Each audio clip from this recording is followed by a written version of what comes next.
Hi అండి, అందరికీ నమస్కారం. Welcome to my channel. ఈ వీడియోలో రాష్ట్రంలో ఈ ఉద్యోగులకు బదిలీలపై కొత్త మెలిక పూర్తి వివరాలైతే వీడియోలో తెలుసుకుందాం. వీడియోని ఎక్కడే కానీ స్కిప్ చేయకుండా ఎండ్ వరకు చూసేయండి. అప్పుడే ఇన్ఫర్మేషన్ పూర్తిగా అర్థమవుతుంది. అలాగే వీడియో చూస్తున్న ప్రతి ఒక్కరు వీడియోకైతే లైక్ చేయండి ఫ్రెండ్స్. ఈ వీడియోని తోటి ఉద్యోగ పెన్షన్ మిత్రులతో అయితే షేర్ చేయండి. కొత్తగా మన ఛానల్ చూస్తున్నారు, ఇంకా ఎవరైనా సబ్స్క్రైబ్ చేసుకున్నట్లయితే వెంటనే మన ఛానల్ని సబ్స్క్రైబ్ చేసుకోండి.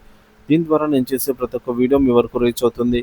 ఇక ఆలస్యం చేయకుండా వివరాల్లోకి అయితే వెళ్ళిపోదాము ఫ్రెండ్స్. ఇక విషయానికి వచ్చినట్లయితే ఉపాధ్యాయుల బదిలీలు మాన్యువల్గా జరపాలి అని పిఆర్టీయు డిమాండ్ చేస్తోంది. రాష్ట్రంలో ఉద్యోగుల ఉపాధ్యాయుల బదిలీల అంశం మరోసారి హాట్ టాపిక్గా మారింది. ప్రస్తుతం ఈ బదిలీలు ఆన్లైన్ విధానంలో చేపడుతున్నప్పటికీ ఉపాధ్యాయుల నుండి ఈ విధానంపై తీవ్ర అసంతృప్తి వ్యక్తమవుతోంది. ఈ నేపథ్యంలో పిఆర్టీయు అధ్యక్షుడు మిట్టా కృష్ణయ్య, ప్రధాన కార్యదర్శి గిరిప్రసాద్లు కీలక ప్రకటన అయితే చేశారు.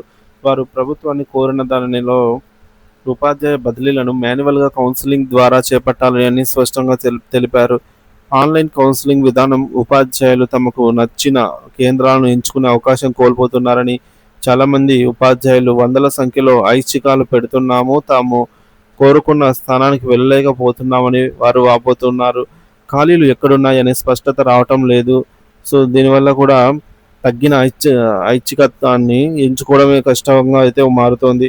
అయితే మాన్యువల్గా కౌన్సిలింగ్ నిర్వహిస్తే అదే సమయంలో అందుబాటులో ఉన్న ఖాళీలను ప్రత్యక్షంగా చూసి ఎంపిక చేసుకునే అవకాశం అయితే ఉంటుందని పిఆర్టీయు వాదిస్తోంది.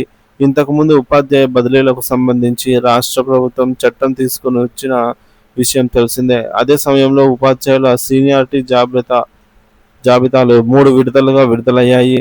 ఈ జాబితాలను ఉపాధ్యాయులు పరిశీలించి తమ అభ్యంతరాలను రివర్స్ ఫిక్స్డ్ బ్యాక్ రూపంలోనే సమర్పించారు.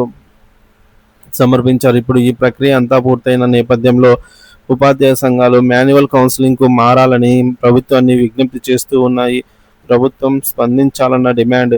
ఉపాధ్యాయ సంఘాలు మరియు పిఆర్టీయు స్పష్టంగా పేర్కొన్న విషయం ఏంటంటే, ఉపాధ్యాయులకు న్యాయం జరిగేందుకు వారు తగిన స్థానాల్లో పని చేయాలంటే మాన్యువల్గా విధానం అత్యంత సముచితమైనది. దీనివల్ల పారదర్శకత, న్యాయం సమర్థవంతంగా బాగా పెరుగుతాయి. ప్రభుత్వం ఈ విషయాన్ని అర్థం చేసుకుని ఉపాధ్యాయులకు సంక్షేమం దృష్టిలో ఉంచుకొని సానుకూలంగా స్పందించాలని వారు కోరుతూ ఉన్నారు. మొత్తానికి ఉపాధ్యాయుల బదిలీల విషయంలో ప్రభుత్వ నిర్ణయం ఏంటన్నది ఇప్పుడు ఉపాధ్యాయ వర్గాల్లో ఆసక్తికరమైన చర్చకు దారితీస్తోంది. త్వరలో ప్రభుత్వ స్పందనపై క్లారిటీ రావచ్చని భావిస్తున్నారు. ఇది విద్యా వ్యవస్థ సమర్థవంతంగా పనిచేసేలాగా చేయడంలో కీలక అడుగుగా అయితే నిలుస్తుంది.